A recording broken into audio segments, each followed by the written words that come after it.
बिस्मिल्लाहिर्रहमानिर्रहीम, अस्सलाम वालेकुम। आप देख रहे हैं मुझे मेरे यूट्यूब चैनल पर और मैं मुज़म्मिल अवान हूँ। तोशाखाना फौजदारी केस में इमरान खान साहब को एक बार फिर जो रिलीफ मिला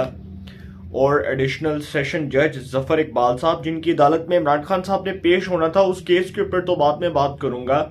जिस केस में डिलेइंग टेस्टिक्स को यूज किया गया और इमरान खान साहब ने अपने कारकुनों का बहाना बनाकर उस केस में एक बार फिर रिलीफ लेने में वो कामयाब हो गए और किस तरह से उन्होंने अदालत को ट्रैप किया, किस तरह से वो अदालतों को बेवकूफ़ बनाते हैं, अदालती निज़ाम को मफलूज करते हैं। पाकिस्तान में जो अदालती निज़ाम है, वैसे उसके ऊपर जिस किस्म के ट्वीट्स हो रहे हैं, जिस किस्म के तबसरे तज्जिए, जिस किस्म की पोस्ट सोशल मीडिया के ऊपर हो रही है, फेसबुक, ट्विटर, व्हाट्सएप, उसके बाद जितनी भी एप्लीकेशंस हैं, तो उसके ऊपर देखें मैं ज़्यादा रिस्पॉन्ड नहीं करूंगा। लेकिन जिस तरह से इमरान खान साहब ने तोशाखाना फौजदारी केस जिसमें उनके ऊपर चार्ज फ्रेम होना था, फर्द जुर्म आयद होनी थी, उस केस में अब जज साहब ने यह फैसला दिया है कि 30 मार्च तक इस केस को मुलतवी कर दिया गया, इस समाअत को मुलतवी कर दिया गया। 30 मार्च के बाद जो है जो भी होगा उसके बाद इमरान खान साहब के ऊपर फर्द जुर्म आयद होगी। लेकिन सर, जिस तरह के तबसरे और तज्जिए सोशल मीडिया के ऊपर हो रहे हैं, बहुत से लोग जो कुछ लोगों का मैंने जो है वो माइंडसेट भी पढ़ा और बहुत से लोग जो है वो डिफरेंट किस्म की जो है वो बातें कर रहे हैं। कोई लिख रहा है कि जी मुनसिफ तेरी अदालतों की शोहरतें बजा, मेरा चमन उजड़ गया तेरे फैसलों के बाद। कोई लिख रहा है कि जी तुम्हारे से पहले कौमें इसलिए तबाह हुई कि वहां पर जो है वो गरीब के लिए कोई और कानून था और अमीर के लिए कोई और कानून था। तो फिर उसके बाद किसी ने ये ट्वीट किया हुआ था कि बहुत अच्छा होता कि अदालतें जो है वो इमरान खान साहब को, जो अदालत ये कह रही है कि जी वो गाड़ी में बैठ के अपना बयान रिकॉर्ड करवा दें, बहुत अच्छा है कि जी उनके घर चले जाएं। बस यही रह गया कि जी घर जाकर उनको जमानत दे दी जाए या उनको रिलीफ फ्राहम कर दिया जाए। तो डिफरेंट किस्म के लोगों के जो है वो ओपिनियंस, डिफरेंट किस्म के लोगों के जो माइंडसेट हैं वो आपने अब सुन लिए होंगे। और जिस तरह के लोग सोशल मीडिया के ऊपर तबसरे और तज्जिए करते हैं, तो इसके ऊपर जो है वो लोग डिफरेंट किस्म की ट्रॉलिंग्स करते हैं। अब ये जो केस है तोशाखाना फौजदारी केस, जिसमें इमरान खान साहब के वकील ने अदालत में ये अंडरटेकिंग दी थी कि इमरान खान साहब 18 मार्च को हर सूरत पेश होंगे। अब सर, इस केस के ऊपर आने जा रहा हूं कि इस केस में इमरान खान साहब ने कैसे डंडी मारी और कैसे एक बार फिर वो अदालतों को बेवकूफ़ बनाने में और एक बार फिर रिलीफ लेने में कामयाब हुए, बड़ी हद तक कामयाब हो गए। अब मैं इसके ऊपर तबसरा करने जा रहा हूं कि इमरान खान साहब जो हैं जी, उनके हवाले से इस्लामाबाद हाई कोर्ट ने कुछ दिन पहले ये फैसला दिया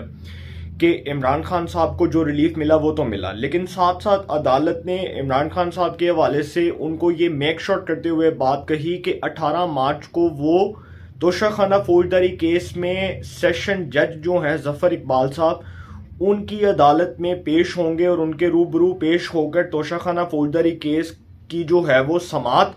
उसके दौरान इमरान खान साहब जो है उनका पेश होना लाजिम है। और इमरान खान साहब इस बात को यकीनी बनाएं कि वो हर सूरत जो है वो अदालत में अपनी हाजिरी को यकीनी बनाएंगे। अब इमरान खान साहब जो हैं जी, उन्होंने किस तरह से, आप समझ लें कि पाकिस्तान में आइन और कानून का जो बुनियादी कत्ले आम है वो अपने हाथ से किया। और आप ये कहें कि जी जिस तरह से उनके कारकुनान, उनको वैसे इस बात का क्रेडिट देना चाहिए कि उन्होंने जो सारी जिम्मेदारी थी ना अदालत में पेश होने वाली, वो अपने कारकुनान के ऊपर डाल दी। अब वो लाहौर से निकले और लाहौर से इस्लामाबाद वो ये ज़ेन बनाकर निकले कि वो पुलिस के ऊपर शेलिंग करवाएंगे, पुलिस के ऊपर पथराव करवाएंगे, लाठी चार्ज करवाएंगे, ताकि किसी भी तरह से इस केस में उन डिलेइंग टेस्टिक्स को इस्तेमाल किया जा सके कि वो किसी सूरत अदालत में अपनी हाजिरी को यकीनी ना बना सकें। जबकि उनके जो वकील हैं इमरान खान साहब के, वो अदालत में ये अंडरटेकिंग देकर आए थे कि इमरान खान साहब जो है वो तोशाखाना फौजदारी केस में हर सूरत एडिशनल सेशन जज जफर इकबाल साहब की अदालत में पेश होंगे और सेशन अदालत में पेश होकर रूबरू उन जज साहब के रूबरू पेश होकर इस केस का सामना करेंगे। अब इस केस में इमरान खान साहब पेश क्यों नहीं हुए, सबसे पहली वजह मैं आपको इसकी बताने जा रहा हूं। देखिए, इमरान खान साहब को पता है कि उन पर चार्ज फ्रेम होना है, फर्द जुर्म होनी है। उसके बाद जिस तरह से ये केस जो है वो बहुत तेजी के साथ चलेगा, उसमें इमरान खान साहब को सजा होनी है और फिर जो सजा होगी उसमें उनकी डिस्क्वालिफिकेशन जो है वो रिटन ऑन द वॉल है। ये कोई छुपी छुपाई बात नहीं है। इस केस में इमरान खान साहब की जो डिस्क्वालिफिकेशन है वो रिटन ऑन द वॉल है। इमरान खान साहब बचते कहीं से नजर नहीं आ रहे। दूसरी बात, मैं आपको एक और बात बता दूं कि इमरान खान साहब को पता है कि इस केस की जो समाअत है वो महीनों के अंदर नहीं बल्कि छुट्टियों के अंदर, हफ्तों के अंदर जो है वो कंप्लीट होनी है, और इस केस का फैसला हफ्तों के अंदर आना है, क्योंकि ये कोई केस ही नहीं है। इमरान खान साहब के हवाले से ये जो तोशाखाना फौजदारी केस है, इसमें चार्ज फ्रेम होना है, फर्दर जुर्म लगनी है, इमरान खान साहब के बयानात होने हैं, उसके बाद शहादतें, गवाहान आने हैं। ये सारा जब प्रोसेस कंप्लीट हो जाएगा, इस केस का फैसला महफूज होगा। एडिशनल सेशन जज जफर इकबाल साहब फैसला महफूज करेंगे और महफूज फैसला 1-2 दिन तक सुना दिया जाएगा। बड़ी आदत, चलिए आप इसको हफ्ते का टाइम पीरियड लगा लें ज्यादा से ज्यादा। लेकिन सर, अब इमरान खान साहब जब निकले लाहौर से, और आपने देखा जिस तरह लाहौर में उनके कारकुनान ने पुलिस पर पथराव किया, शेलिंग की। जब इमरान खान साहब की रिहाइशगाह जमान पार्क लाहौर में पुलिस ने सर्च ऑपरेशन किया, तो उसके दौरान कारकुनान ने पुलिस के ऊपर डंडे बरसाए, पथराव किया, शेलिंग की। पुलिस जो है, पुलिस का मौक़िफ़ भी आपके सामने है। मीडिया चैनल्स ने ट्रिगर्स के तौर पर ये खबरें चलाई, फिर मीडिया चैनल्स ने लाइव इन चीज़ों को दिखाया कि किस तरह जमान पार्क के अंदर जो है वो राइफलें पड़ी हैं, असलहा बरामद हुआ, फिर उसके बाद वो शराब की बोतलें बरामद हुई। तो सर, ये सारा कुछ जो हो रहा था, इमरान खान साहब अपना माइंडसेट बनाकर गए थे कि वो जब लाहौर से निकलेंगे, लाहौर जमान पार्क अपनी रिहाइशगाह से इस्लामाबाद की जानिब जो है वो जब उनकी मंजिल बढ़ेगी, तो वो अपने कारकुनान को साथ लेकर गए थे। और वो मुसल्ला जत्थे थे, वो मुसल्ला जत्थे जिनके हवाले से पंजाब हुकूमत ये बयान दे चुकी है, पंजाब हुकूमत ये स्टेटमेंट दे चुकी है कि इस वक्त जमान पार्क लाहौर के अंदर इमरान खान साहब की रिहाइशगाह में वो मुश्तबा और वो मशकूक अफराद वहाँ पर मौजूद हैं जो मोस्ट क्रिमिनल हैं, मोस्ट वांटेड हैं, और उनकी लिस्टें तैयार हुई हैं। और वो तालिबान से, कोई तहरीक तालिबान से ताल्लुक़ रखता है, कोई दहशतगर्द तंजीमों से ताल्लुक़ रखता है। तो पंजाब में सिक्योरिटी थ्रेट्स भी थे, और पंजाब में जिस तरह से सिक्योरिटी थ्रेट्स के हवाले से पंजाब हुकूमत ने ये स्टेटमेंट दिया, पंजाब हुकूमत ने ये तमाम चीज़ें जो हैं वो प्रेस कॉन्फ्रेंस में बताई। और जो हमारे दोस्त हैं, जो हमारे केयर टेकर वज़ीर हैं, जो हमारे केयर टेकर मिनिस्टर हैं इंफॉर्मेशन एंड ब्रॉडकास्टिंग पंजाब के सूबाई वज़ीर इतलात व नशरियात आमिर मीर साहब, उन्होंने ये सारी चीज़ें बताई। फिर IG पंजाब डॉक्टर उस्मान साहब मौजूद थे, फिर CCPO लाहौर बिलाल सदीक कमियाना साहब मौजूद थे। तो तीनों ने जो है वो बैठकर प्रेस कॉन्फ्रेंस में ये चीज़ें बताई। अब ये जो केस है ना इमरान खान साहब के खिलाफ, ये जो तोशाखाना फौजदारी केस है, इसमें इमरान खान साहब निकलते हैं लाहौर से और इस्लामाबाद। देखें, इमरान खान साहब के वकील ने पहले अदालत में ये जब अंडरटेकिंग दी थी कि वो तोशाखाना फौजदारी केस में पेश होंगे, तो साथ साथ ये भी अंडरटेकिंग दी थी कि वो अदालत में हर सूरत अपनी हाजिरी को यकीनी बनाएंगे। फिर इमरान खान साहब का एक और एतराज़ आया कि जी यहाँ पर जो है इस जगह पर समाअत ना की जाए। फिर वहाँ से ट्रांसफ़र करके जुडिशल कॉम्प्लेक्स में लेके जाया गया केस, वहाँ पर ये केस समाअत के लिए मुकर्रर किया गया।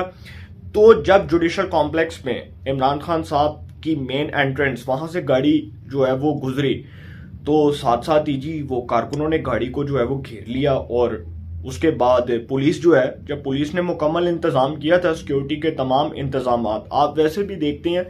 कि इस्लामाबाद जो हमारा दारुल हुकूमत है, जो वफाकी दारुल हुकूमत है, फेडरल कैपिटल है, वहाँ पर सिक्योरिटी बहुत सख्त होती है। तो इतनी सख्त सिक्योरिटी के अंदर भी पुलिस जो है वो अपनी जिम्मेदारियां निभा रही थी, और पुलिस ने हर मुमकिन ताउन किया इमरान खान साहब के साथ कि उनकी पेशी है, लिहाजा उनको जो सिक्योरिटी थ्रेट्स हैं उस हवाले से भी उनके तहफ़्फ़ुज़ात दूर किए गए। लेकिन इमरान खान साहब सर ज़हन बना के आए हुए सन कि उन्होंने अदालत से पेश नहीं होना, क्योंकि उनको पता है कि तोशाखाना फौजदारी केस उनके लिए डेथ वारंट है, उनका ये कत्लेआम होगा और ये सियासी तौर पर उनकी मौत है केस, क्योंकि उस केस में इमरान खान साहब के ऊपर चार्ज फ्रेम होना है, फर्दर जुर्म लगनी है। तो इमरान खान साहब क्यों पेश होंगे अदालत में? कोई बेवकूफ़ तो नहीं होगा ना कि एक ऐसा शख्स जो बहुत देर से अदालतों से मफरूर है और अदालतों के सामने पेश होने से इनकारी है, और वो समझता है कि जी अदालतों के ऊपर दबाव डाल के, अदालतों के ऊपर जो है वो इस तरह से दबाव कायम करके मैं अपनी मर्जी के मनपसंद फैसले हासिल कर लूँगा। तो उसमें इमरान खान साहब को बहुत हद तक पजीराई भी मिली और बहुत हद तक कामयाबी भी मिली। और अगर आप ये बात करें कि इमरान खान साहब जो है उन्होंने अदालतों को ट्रैप किया बड़े अच्छे तरीके से, तो ये भी कहना गलत नहीं होगा। तो सर जो मौसूफ है ना वो गाड़ी के अंदर बैठे हुए थे, मौसूफ जो हैं उनके वकील उनसे जज साहब ने मुकालमा किया कि इमरान खान साहब पेश नहीं हुए अभी तक। तो वकील साहब अदालत में ये मौकफ रख रहे हैं कि सर वो ना गाड़ी बाहर खड़ी हुई है, तो कारकुनान ने गाड़ी को अपने घेरे में ले लिया, गाड़ी को चारों तरफ से घेर लिया है, इमरान खान साहब का बड़ा पुरतबाक इस्तकबाल हो रहा है। तो वो जी इस वजह से ना थोड़ा लेट हो गए, जबकि वो अदालत में तो आ गए, जुडिशल कॉम्प्लेक्स के बाहर गाड़ी खड़ी हुई है। तो जज साहब बैठे हुए थे, तो जज साहब ने कहा चलें ठीक है फिर हम इंतजार कर लेते हैं। तो वकील साहब ने कहा कि जी अब तो अदालती टाइम खत्म हो गया, अब तो अदालत का जो समात का वक्त था वो तो खत्म हो गया, लिहाजा आप इमरान खान साहब को हाजिरी से इस्तिस्ना दे दें और इस केस की समात के लिए कोई और दिन जो है वो रख लें। तो जज साहब ने कहा कि मैं तो बैठा हुआ हूँ अदालत में, मैं तो नहीं उठूंगा, मैं तो 8 बजे तक, रात को 8 बजे तक बैठा हूँ, सो बिस्मिल्लाह, इमरान खान साहब जब मर्जी आए, मैं बैठा हूँ अदालत में, कोई मसला नहीं है। लेकिन जी वो जब ये बहाना बनाया गया तो वकील साहब ने जी आगे से ये जो है वो फिल्म चला दी, और वकील साहब ने कहा कि इमरान खान साहब तो आ गए हैं लेकिन सर रश बहुत है, वो गाड़ी जो है वो अंदर आ गई है, वो अंदर जो इमरान खान साहब हैं वो गाड़ी के अंदर है, लेकिन कारकुनान बाहर नहीं आने दे रहे क्योंकि वो कारकुनान ने गाड़ी को अपने घेरे में लिया हुआ है। तो फिर जी वो जज साहब बोले मैं बैठा हूँ, कोई मसला नहीं, इमरान खान साहब की गाड़ी जो है वो उनकी गाड़ी में ही हाजिरी लगवा लें। जज साहब ने कहा कि इमरान खान साहब गाड़ी में मौजूद है ना, तो गाड़ी में ही उनकी हाजिरी लगवा लें ताकि हमें भी पता हो। तो जी उसके बाद ये भी तस्लीम कर लिया गया वकील साहब का मौकफ कि इमरान खान साहब जो हैं उनकी हाजिरी से इस्तिस्ना की जो दरख्वास्त है उसको मंजूर किया जाए, ये भी डिमांड मान ली गई। फिर उसके बाद जो इमरान खान साहब के जो वो आप समझ लें कि जिस तरह से वो अदालत को ट्रैप कर रहे थे और जिस तरह से वो अदालत को बेवकूफ़ बना रहे थे, और फिर उनके जो वारंट गिरफ्तारी हैं वो भी मनसूख किए जाएं, ये भी कहा गया, वो भी हो गया, उनको रिलीफ भी मिल गया। 30 मार्च तक जो है इस केस की समात मुलतवी भी कर दी गई, और अब देखते हैं क्या होता है। लेकिन सर मैं आपको फिर ये बता दूं कि इमरान खान साहब जो हैं वो बहुत हद तक अपना ये बयानिया, ये नैरेटिव बनाने में कामयाब हो चुके हैं कि अदालतों को किस तरह से ट्रैप करना है, किस तरह से अदालती फैसले जो उनके खिलाफ आने हैं उनको किस तरह से इस्तेमाल करना है, और स्पेशली वो जो अपने कारकुनों को ढाल बनाकर पेश कर रहे हैं। तो आज नहीं इमरान खान साहब तो कल ना कल तो वो धर लिए जाएंगे, एक ना एक दिन तो वो पकड़े जाएंगे ना, आज नहीं तो सर वो कल किसी भी तरह से ये तमाम केसेस से नहीं बच सकते। और दूसरा एक और कि हाजिरी वाली जो फाइल थी वो भी गायब करवा दी गई। मौसूफ जो है इमरान खान साहब बड़े चालाक हैं, हाजिरी वाली जो फाइल है वो भी गायब करवा दी। अदालत ने जो वारंट गिरफ्तारी मनसूख किए थे, अदालत ने जो वारंट गिरफ्तारी जारी किए थे, जो जारी किए थे वो भी मनसूख कर दिए गए। और इमरान खान साहब जो हैं वो माशाल्लाह उनको इस बात का क्रेडिट दें सर कि वो किस तरह से अदालतों को बेवकूफ़ बनाते हैं। लेकिन एक चीज़ जो मैं आपके सामने रखने जा रहा हूँ, देखें आज वो जितनी मर्जी अदालतों को आगे लगा लें, और अगर किसी के जहन में ये है बात कि जी वाकई में इमरान खान साहब जो उनको आगे सज़ा होती नज़र नहीं आ रही, तो सर ये सब जो है ना वो फर्जी बातें हैं, ये अनहोनी कहानी है जिसके ऊपर अब कोई बंदा यकीन नहीं कर सकता, क्योंकि जो दूसरी साइड से नैरेटिव चला है वो बहुत सख्त है। मरियम औरंगजेब साहिबा जिस तरह कह रही हैं कि इमरान खान साहब को अदालतों से रिलीफ बंडल पैकेजेस मिल रही हैं, और उसके बाद मरियम नवाज साहिबा बोल रही हैं, फिर दीगर लीडरान बोल रही हैं, तो सर इससे अदालतों को भी एक तासुर ये कायम करना चाहिए कि ये जो सारा कुछ हो रहा है ये बिल्कुल इससे ये जो बयानिया है इससे बिल्कुल बरअक्स हैं बातें। अदालत को चाहिए कि वो फिर फैसला मेरिट पे करे और मेरिट के मुताबिक केस की नौयत को देखकर फैसला करे, और इमरान खान साहब जो जितना मर्जी अदालत को आगे लगा ले। देखिए मैंने आपको बताया ना कि वो कब तक भागेंगे, वो कब तक इन केसेस से अपनी जान छुड़ाएंगे, एक ना एक दिन तो उनकी दुम आएगी कड़की में और वो पकड़े जाएंगे, कभी भी नहीं वो बच सकते। सर ये केसेस इमरान खान साहब को नहीं बचा सकते। और फिर उन्होंने अपनी सियासत दाव पर लगा ली ये करते हुए कि जी वो अदालत में तो पेश नहीं हुए, ठीक है, उन्होंने तो ये कसम खा ली है कि वो पाकिस्तान में अदालतों का सामना नहीं करेंगे, आइन और कानून का सामना नहीं करेंगे, पाकिस्तान में रियासती रेट को चैलेंज करेंगे, इदारों की अथॉरिटीज़ को चैलेंज करेंगे, इदारों को यरगमाल बनाएंगे, इदारों पर हमले करेंगे, पुलिस पर हमले करेंगे, पुलिस पर पथराव करेंगे, पुलिस पर शेलिंग करेंगे, पुलिस को यरगमाल बनाने की कोशिश करेंगे। तो सर इमरान खान साहब जो हैं, मुबारक हो आप सबको कि उनके ऊपर जुडिशल कॉम्प्लेक्स पर हमले का एक और केस, उसके वाले से भी उनके खिलाफ पर्चा कट गया। जो इस्लामाबाद में तोशाखाना फौजदारी केस जो जुडिशल कॉम्प्लेक्स में जिसकी समाअत होनी थी, वहां पर जो इमरान खान साहब के कारकुनान ने पुलिस के ऊपर पथराव किया, शेलिंग की, तसावुम किया, उसका जो सर एक पर्चा है ना, वो इमरान खान साहब, असद उमर साहब, आमिर कियानी साहब, फवाद चौधरी साहब, सबके खिलाफ कट गया। एक और नया केस खुल गया। ये जितने केसेस में इस तरह करेंगे इमरान खान साहब खुद फंसेंगे। मैंने आपको पहले भी बताया था कि अब ये बचते दूर दूर तक नजर नहीं आ रहे। और दूसरी एक और बात कि इमरान खान साहब जो वाजे कर चुके हैं इस बात को, जो क्लियर स्टांस रख चुके हैं कौम के सामने कि वो अदालतों की जो है वो अदालतों में अपनी हाजिरी यकीनी नहीं बनाएंगे, अदालतों के फैसलों को नहीं मानेंगे। तो सर जिनके वकील अदालतों में अंडरटेकिंग दे रहे हैं कि वो अदालतों में पेश होंगे, तो फिर आप अंदाज़ा लगा लें कि उनके बारे में कितना मनफी, कितना नेगेटिव जो है वो इम्पैक्ट अदालतों के सामने पड़ रहा है, कितना मनफी तासुर अदालतों के सामने कायम हो रहा है। तो ये आज नहीं तो कल तो इस केस में फारिग है, ख़त्म शुद्ध है। इमरान खान साहब नहीं बच सकते। अगर कुछ समझता है कि ये पाकिस्तान में आइन कानून को, उसकी रियासत, जो रियासत है उसकी रिट को चैलेंज कर लेंगे, तो सर मैं भी यहाँ पर, आप भी यहाँ पर, और इस केस का फैसला चंद हफ्तों के अंदर होना है। और इमरान खान साहब फारिग हैं इस केस में, वो जितना मर्जी भाग लें अदालतों से, एक ना एक दिन उन्होंने पकड़े ज़रूर जाना है। और उस केस का फैसला अगर कोई समझता है कि उन लोगों के दौर में होना है जो इमरान खान साहब की फेवर कर रही हैं, और एक है ना माइंडसेट लोगों का कि उन लोगों के दौर में है, तो सर जो ताकतवर लोग हैं ना, वो इमरान खान साहब के नाम पर रेड क्रॉस लगा चुके हैं,